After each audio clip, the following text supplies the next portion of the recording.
In this video, I'll talk about how I made the keel and installed it.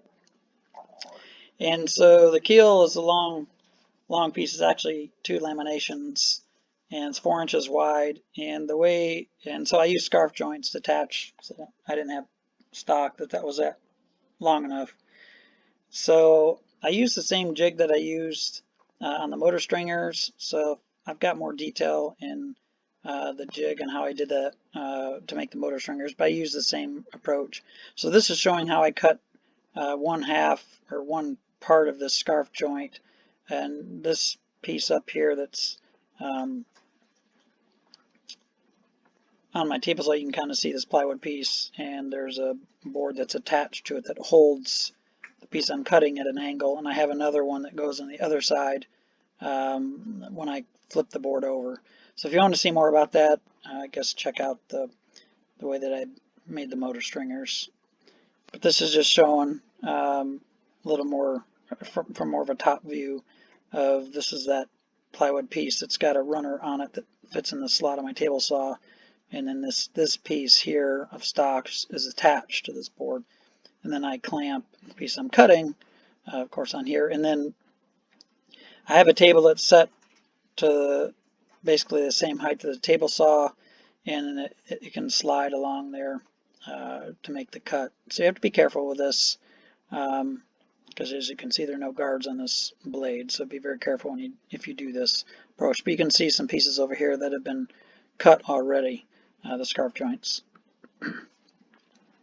So here I'm preparing for the keel, and so I'm cutting notches out, and I use this Dremel tool and actually a combination of tools. I use this one, and you can see I use my Japanese pull saw to cut down the sides, and what I did is I wouldn't cut right down with this saw right down necessarily to the bottom because I'm just not that precise with it.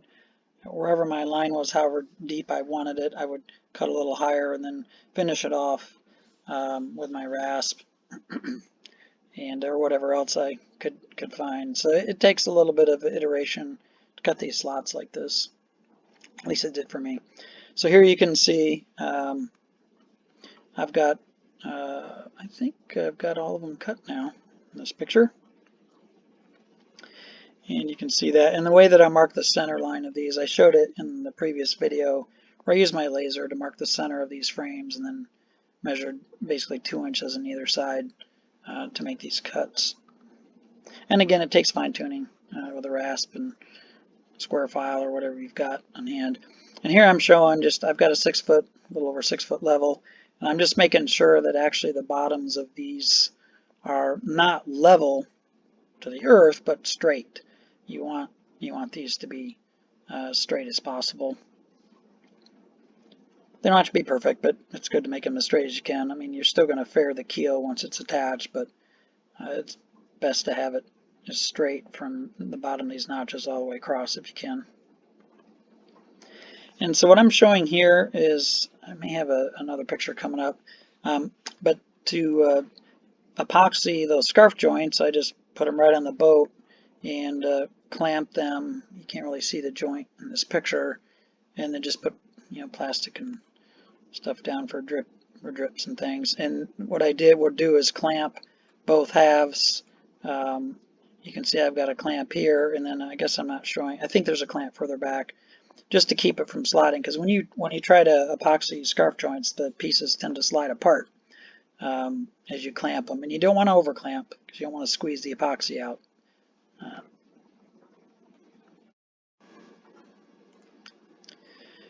So here's the picture that shows, you can see the clamps on both sides to keep the two pieces from sliding apart, and then if I zoom in, you can see that scarf joint there.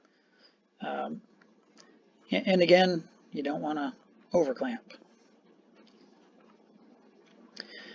So here what I'm showing is this is after I've epoxied both laminations, the scarf joints for both, and I staggered them so they weren't right under each other. And this is what I'm doing actually, is epoxying both of those laminations together, but I am not epoxy them to the boat. I'm just basically these top and bottom laminations. You can see a little bit squeezed out there. So this actually is just gluing those two together, and up towards the front here, the keel actually, it bends down. Actually, it starts bending down even a little bit further back, and so I epoxied these two laminations so they took that shape. So you can see I have this plastic running all the way up because I don't want to accidentally epoxy the keel to the frames at this point. I'm not ready to do that yet, but you can see lots of clamps. So yeah, when you're doing this, you just need lots of clamps, and in the future, when you start clamping the chine and the shear pieces, you need lots of clamps. So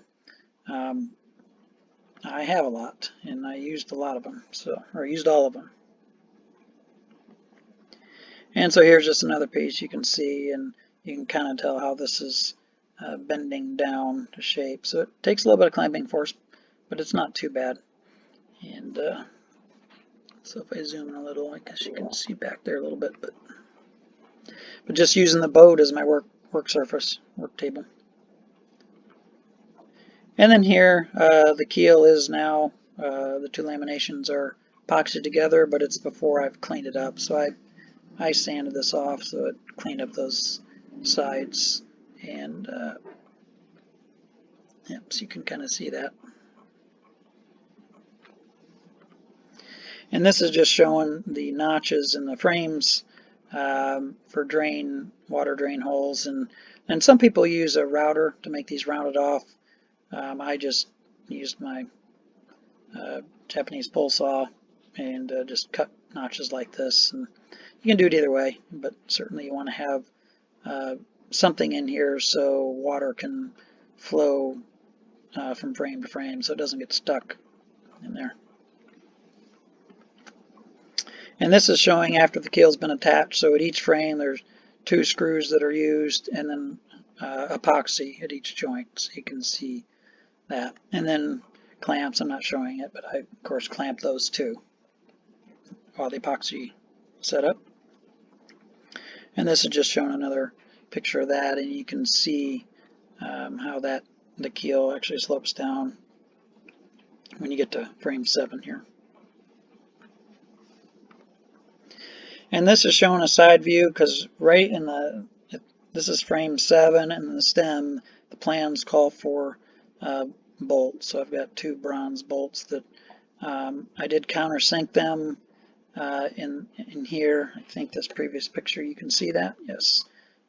So pretty good countersinking because there's a lot of fairing that goes on here, and I just didn't want to be hitting those bolts during fairing.